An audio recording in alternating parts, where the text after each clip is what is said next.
Hello everyone, welcome to today's ENbreezEN. Today we will discuss various shapes of economic recovery, types in the forms of alphabets V, L, U, W, Z, K, etc. And there is also a case study which is Sukhet Model of Waste to Wellness, GA tag, what it is and what are the features, and section 144 of CrPC. So the first topic is shapes of economic recovery. Our government says we are having a V-shaped recovery, while critics says we are having an L-shaped one. So what is V-shaped? What is L-shaped? And there are other shapes of recovery also. We'll look into that. So what's a V-shaped recovery? After a decline in economy, if there is a sudden increase in growth and our GDP comes to the same level as predicted before without the decline, it is then called a V-shaped recovery. This is the most desired form of recovery. This is what our government says we are having now. But critics says we are having an L-shaped recovery. This is not desired. In L-shaped recovery, once the decline is being done, this lost ground is not gained back. That is, if before decline we say we predicted a 5 trillion economy by 2030, it will be achieved in a later time, maybe by 2040, but not in 2030 itself. In V-shaped recovery, this can be achieved, although there will be some issues in the meantime. In the longer way, we will recover our lost ground. But in L-shaped recovery, that won't be happening. And after 2008 economic crisis, this L-shaped recovery was seen in Greece. Okay, so there are other forms of recovery also, like U-shaped recovery and W-shaped recovery. In U-shaped recovery, it is somewhat similar to V-shaped recovery. However, the pickup of GDP is slightly slower than that of V-shaped recovery. In W-shaped recovery, there will be an oscillations before the growth comes to the normal level predicted by earlier to the decline. There are also Z-shaped recovery, like similar to W. However, the growth after decline, there will be a growth spurt which might overshoot what was predicted even earlier, but it will come to a normal level at a later stage. And there is a K-shaped recovery discussed in the context of COVID during the last year. It says the recovery will be divided into two sections. Some sections showing increase in the growth and recovering fast, and other sections still suffering. The sections in case of COVID that will be rising fast would be, they predicted as online education, and that will be suffering is more contact oriented sectors like tourism, small businesses, etc. So this can be asked in prelims or even in mains. So what kind of recovery what we are looking, and according to that how to tackle the situation. The next topic is a case study uh, based on Sukhet model. It is a case study from Sukhet village, and we have seen in our earlier sessions that one of the main criticism of PM Ujjwala Yojana is there is a lack of affordability for refilling of the LPG cylinders by the rural people, our average citizen. In the Sukhet villages, cylinders are refilled every 2 months in exchange for cow dung and farmyard waste. What this ensures is that there is clean air at home because of using of LPG. There is also complete waste disposal, and there is also availability of manure for the local farmers. So these are the advantages. So how to use this case study? If a question comes on Ujjwala Yojana, climate change, clean fuel or sustainable development, we can code this Sukhed model uh, case study example in one or two lines. If similar kind of question is in essay. The whole process can be written down in a paragraph. So in that way we can use this case study. This is our second topic, and we moving on to the third. Our third topic is GI tag. So what is a GI tag?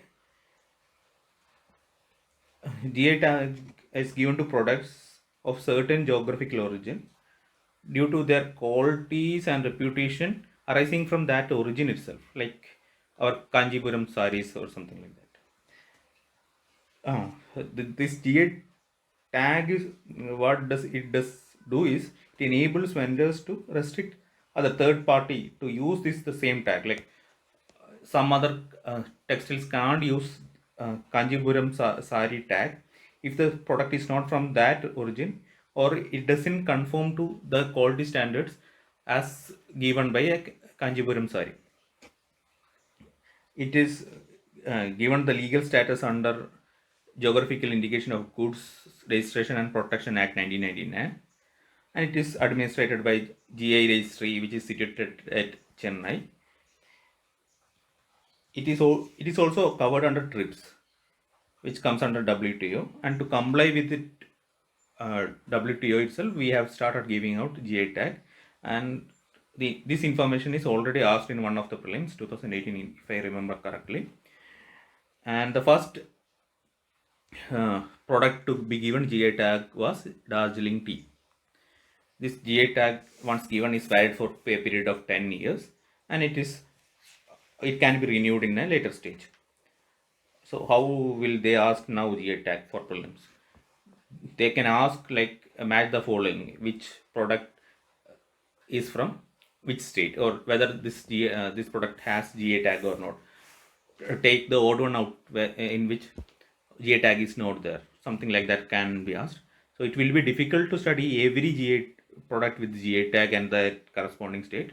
What we can do is like we can go through the recent GI tags like Kovilpatti Kadalamittai from Tamil Nadu, Gorakhpur Terracotta, Dindigul of Miso, Puanchai from Mizoram.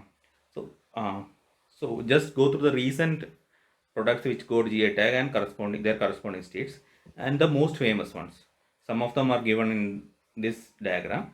Just go through it. The last topic for today is section 144 of CrPC. In recent times, we are seeing protests going around and in the country, and we are seeing section 144 is imposed every other day. So who can give the order for section 144? A DM, an SDM, or any other executive magistrate can give provide the order for section 144 for the state. Another important thing to remember is this section 144 can be imposed against an individual as well as general public. This we might not think like it can be done. So what are the features? The features, it puts a ban on meetings, rallies, assembly of more people than 4. There is a restriction on public movement.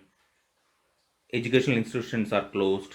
The carrying weapons or obstructing law offices are punishable. It also gives them the power to block internet. The maximum time which section 144 can be imposed is 2 months, which further can be extended up to 6 months. From Main's perspective, an analytical question might come like whether it is necessary or not, or something like that in that line. So what we can, our line of argument should be, it restricts our fundamental right of freedom, Article 19, in which there is a fundamental right for freedom of speech, assembly and movement, etc., like in Article 19, 1 ABC. So we can code that. However, our right to freedom is not absolute. We have reasonable, it is subject to reasonable restriction, and whenever such a question comes, write reasonable restriction, underline it, and that might be the key word the examiner might be looking. So it is under reasonable restriction. Still, the law is the scope of the law is so wide and broad that it is can be used arbitrarily, and when it is used arbitrarily, it can stifle dissent, which acts as life breath and a safety valve in a democracy. So, what can we do for not making it arbitrary? As a way forward in such questions, we can write the direction of Supreme Courts itself. Like mere apprehension of danger is not a sufficient ground to impose Section 144, or we can write about the test of proportionality said in the Puttasamy case, such that the test of proportionality in Puttasamy cases involves four stages. Like there should be a legitimate aim for imposing something, and there should be a rational link between our method and the aim what we want to achieve, and it should be done only in the absence of less intrusive equally effective measure. If something less intrusive is equally effective, then that should be used in place of this one. And what we are imposing should not be disproportionate to the aim what we want to achieve. So we can write these four steps, and not only in the case of section 144, even in questions like sedition or UAPA, the same line of argument can be used. I hope it is clear, and that's all for today. Thank you.